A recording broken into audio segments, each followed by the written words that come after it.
Olá meninas, bem-vindas a mais um estudo aqui do nosso estudo Mulheres Como Eu. Esse mês estamos estudando a vida de Abigail e este é o terceiro vídeo da série de estudos sobre Abigail. Nós sempre fazemos um estudo histórico e um estudo de tópico de imersão, um estudo na vida da mulher do mês e um estudo no nosso questionário e um estudo sobre os espinhos. Então são 5 estudos que todos os meses nós fazemos para cada mulher.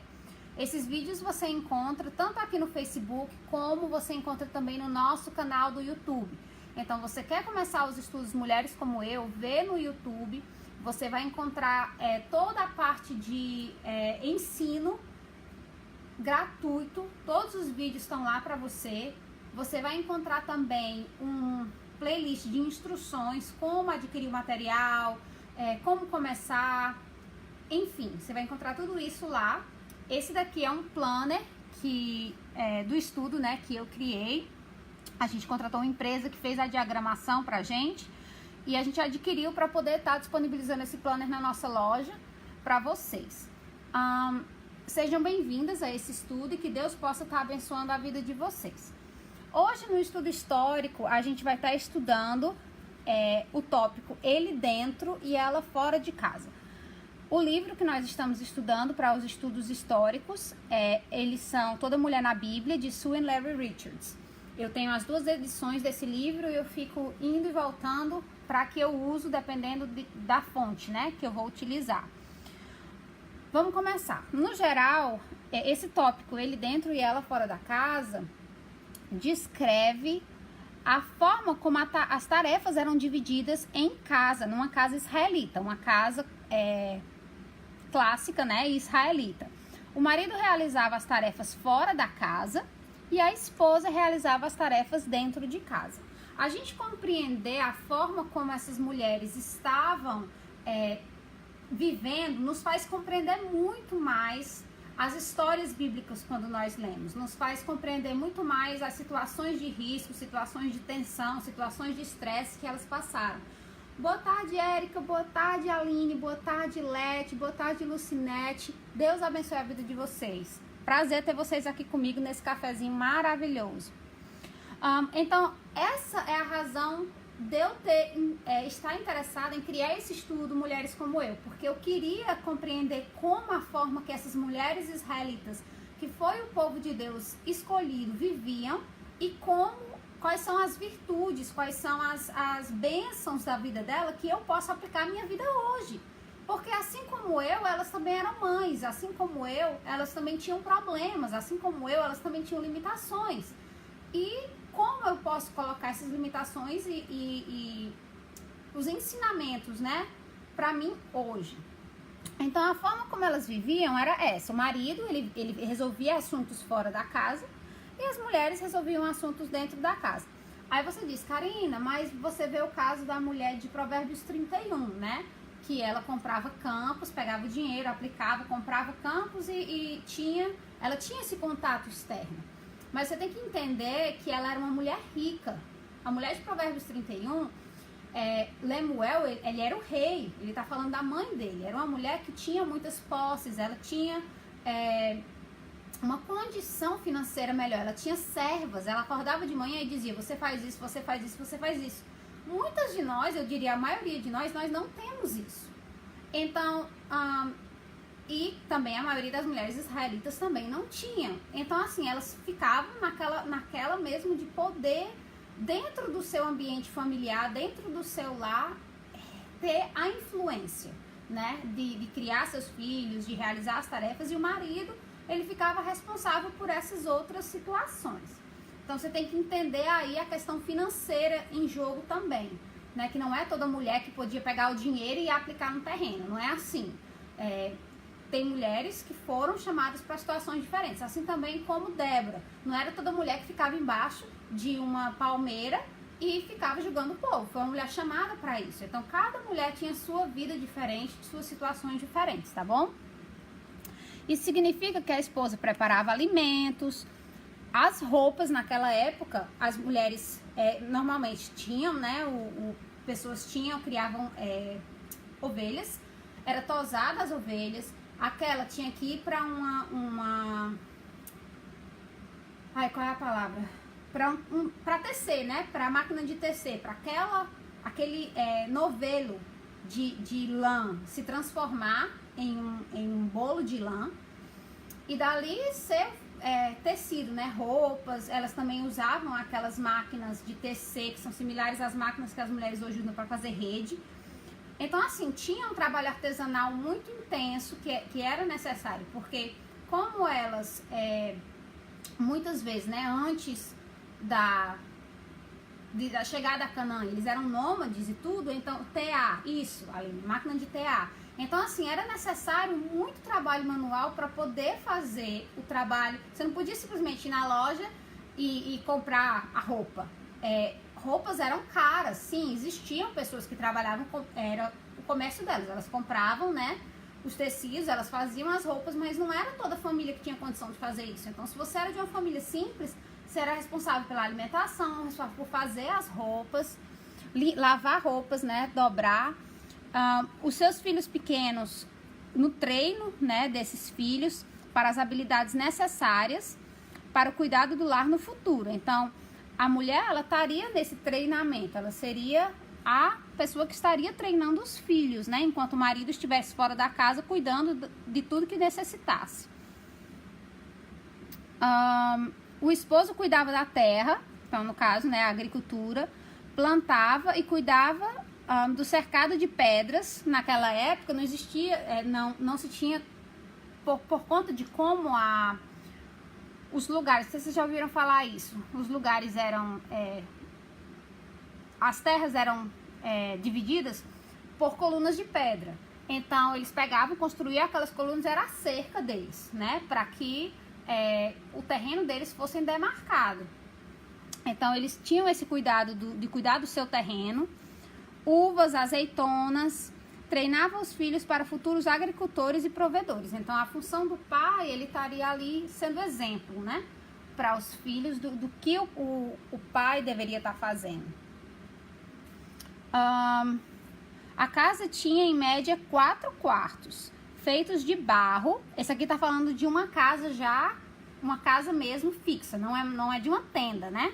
Tá falando de uma casa, depois que eles se estabeleceram em cidades, na época de Jesus, na época, né, antes do exílio e depois, quando eles voltaram do exílio. Então, tô falando de casas fixas mesmo, tá bom? Oi, Mary! Então, elas tinham o teto de 2 metros de altura.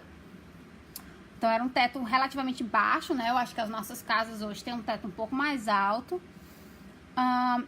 No teto, havia um terraço que os dava espaço para trabalhar ou dormir no calor do verão. Então, assim, tinha um terraço em cima que eles podiam subir por uma escada paralela à casa, feita de barro também. E nessa escada, eles subiam lá para cima e eles podiam realizar tarefas ali naquele cercado. Ou naquele cercado não, naquele terraço. Então, assim, era um ambiente a mais na casa, né? Era uma sala de estar sem parede, vamos colocar assim. Também era onde a palha poderia secar.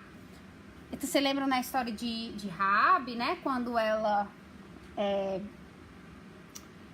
escondeu os israelitas na casa dela, ela escondeu nessas palhas que estavam cercando lá em cima. Eles ficaram dentro dessas palhas, né?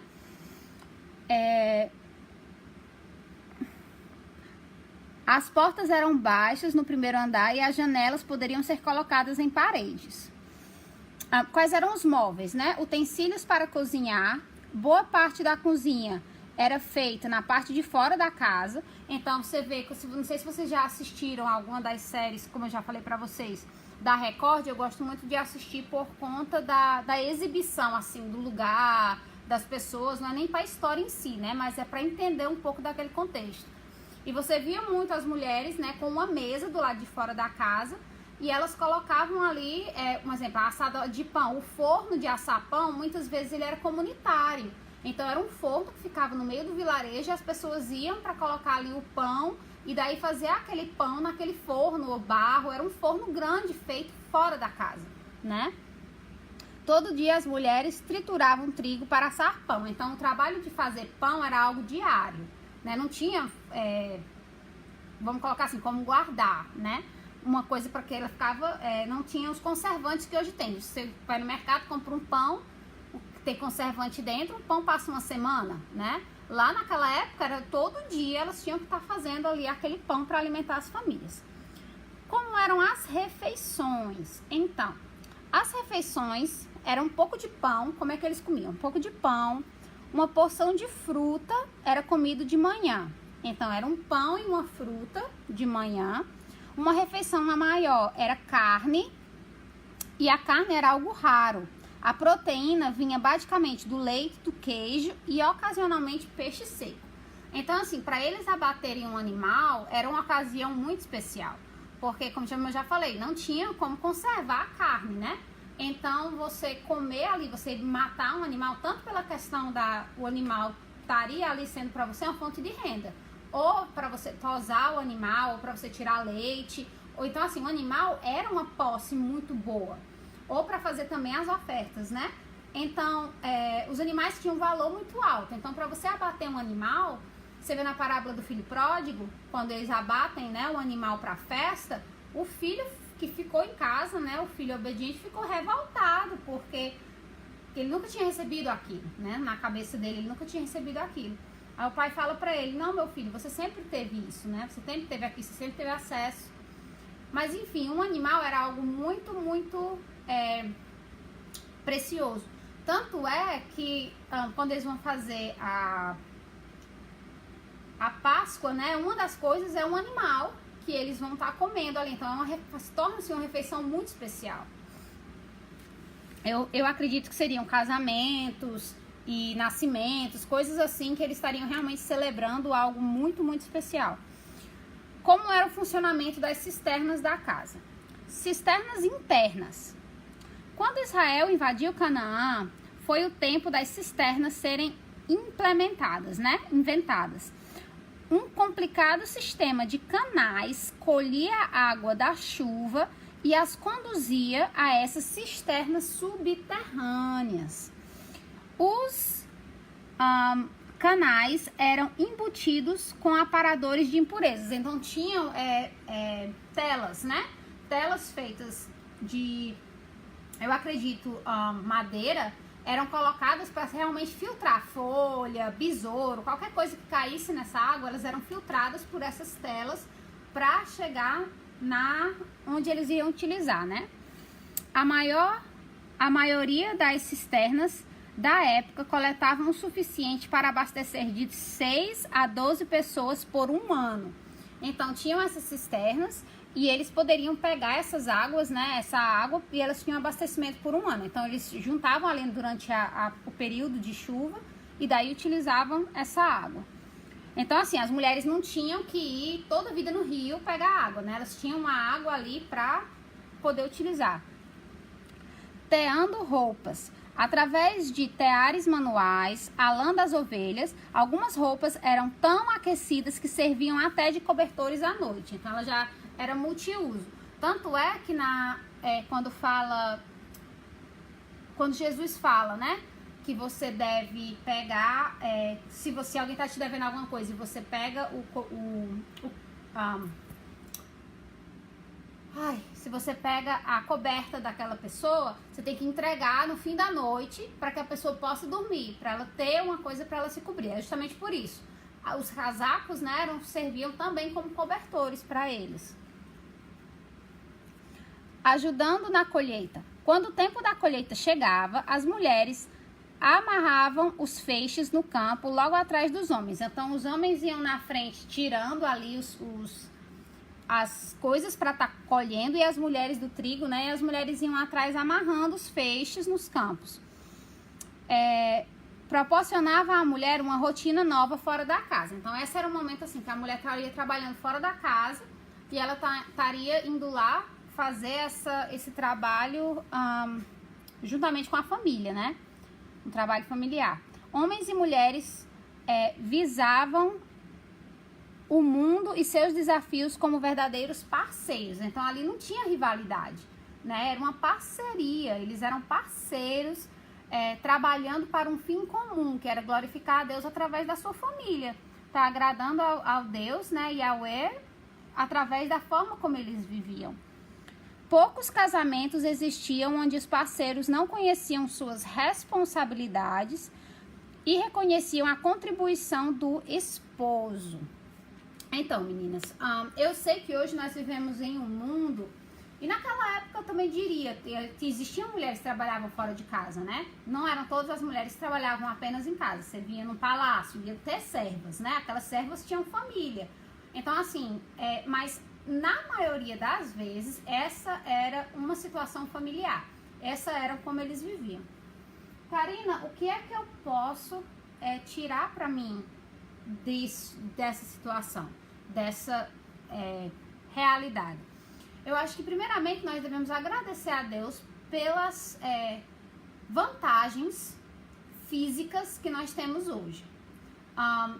Hoje eu não preciso me preocupar em tecer roupa para os meus filhos. Hoje eu sou grata a Deus porque eu posso ir num brechó e posso comprar uma roupa mesmo que usada para os meus filhos, mas eles vão estar bem, vão estar seguros e vão estar vestidos no inverno. Então essa é uma bênção assim que eu posso agradecer a Deus totalmente. Segunda coisa, eu posso não ter servas, né? Eu posso não ser a mulher de Provérbios 31 que tinha servas que disse, faz isso, você faz isso, você faz isso.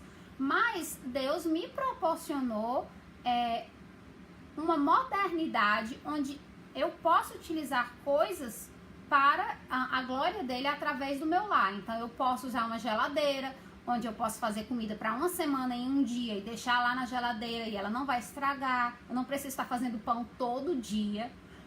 Eu posso usar o meu fogão dentro de casa, então tá ali abençoando a minha família com o gás, com o fogão. Não preciso estar pegando lenha, cortando lenha, pegando lenha, colhendo lenha, trazendo a lenha, fazendo ali tudo de início, né, com aquela dificuldade. Hoje eu tenho máquina, né, graças a Deus, de lavar e secar. Aqui no país que eu moro, você compra uma casa, já vem com com essas máquinas, né, na casa, é parte da casa, porque aqui é inverno, tem inverno rigoroso, neve. Para aquelas meninas que não sabem, eu moro nos Estados Unidos, então aqui tem um inverno rigoroso por 5 meses. Então, mesmo que eu lavasse a mão em casa, onde é quentinho, não tinha como estender e secar. Então, é uma bênção poder ter uma máquina de lavar e de secar. Então, assim, são minhas servas. Eu vejo como minhas servas, porque uma lava, outra seca e eu só dobro e guardo. Hoje a gente tem, assim, banheiro moderno, né? Uma coisa é uma bênção, uma coisa que a gente dificilmente a gente lembra de agradecer a Deus por ter um banheiro dentro de casa, você não ter que se deslocar para fora e ter uma cisterna ali que não fica fedendo, não tem aquele trabalho, né? Hoje os nossos filhos têm fraldas descartáveis, a gente pode usar a fralda e limpar a criança e botar. Eu usei fralda de tecido com a Bela, com o Thomas eu uso descartável, mas assim, foi uma bênção poder fazer isso. Ter essa possibilidade. Luz elétrica também é uma bênção. Naquela época elas usavam, a gente já estudou sobre lâmpada, né? Elas usavam lâmpada que usava óleo, então tinha aquela dificuldade de visão à noite. Hoje a gente tem luz elétrica, a eletricidade nos ajudou muito. Então assim, são várias coisas, gente, que a gente muitas vezes esquece, a gente passa batido, sabe? As bênçãos que nós temos. E eu acredito assim, vendo a vida dessas famílias que viviam em harmonia, em situações tão dificultosas, me faz me render a Deus em gratidão. Eu acho que esse é um estudo sobre gratidão, porque não é sobre revoltar porque a mulher ficava dentro de casa, não, ela trabalhava com alegria, ela tinha uma família, ela tinha recompensas do Senhor. E ela estava treinando aqueles filhos para honrarem a Deus. Ela ia para a colheita grata, porque Deus deu uma colheita a eles. Ela grata pelo marido ter trabalhado tanto, cuidando da terra. Ela estava aqueles feixes de lenha agradecendo a Deus por ter alimento, sabe?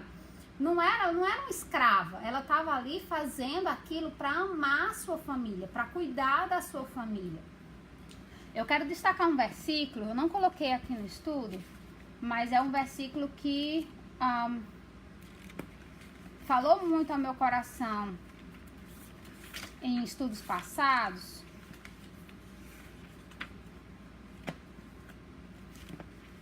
Deixa eu ver se eu encontro aqui. Não tenho ele.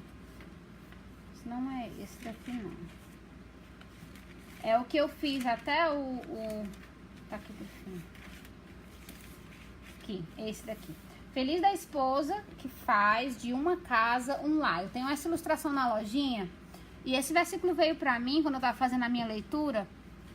E eu acho que vou deixar ele pra vocês hoje como pra abençoar a vida de vocês. Ele diz assim, ó. Com sabedoria se constrói a casa, e com discernimento se consolida. Pelo conhecimento, os seus cômodos se enchem do que é precioso e agradável. Então, assim, que nós, mulheres de Deus, possamos ser instrumento de bênçãos na vida da nossa família. Que através do nosso trabalho nós possamos abençoar, sabe, as pessoas que moram no nosso lar, independentemente de qualquer trabalho, né? Eu sei que muitas de nós temos limitações, e que é difícil, nem todo dia é um mar de rosas, mas que nós possamos ter um coração agradecido a Deus ao fazer essas tarefas, sabendo que Deus ele já nos abençoou tanto. Nós nascemos em uma época, embora os tempos são difíceis, né, onde nós temos o conforto da modernidade, né, e eu acho que isso para nós é uma bênção, e que nos ajude a compreender histórias como essa de Abigail. Abigail, ela era esposa de um homem muito rico.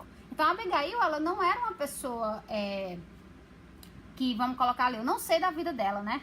Mas assume-se que ela tinha servos, os servos vieram falar pra ela do que aconteceu, e ela ali falou, o servo faz isso, faz isso, faz isso, levou aquele banquete para Davi, para pedir perdão a Davi pelo acontecido.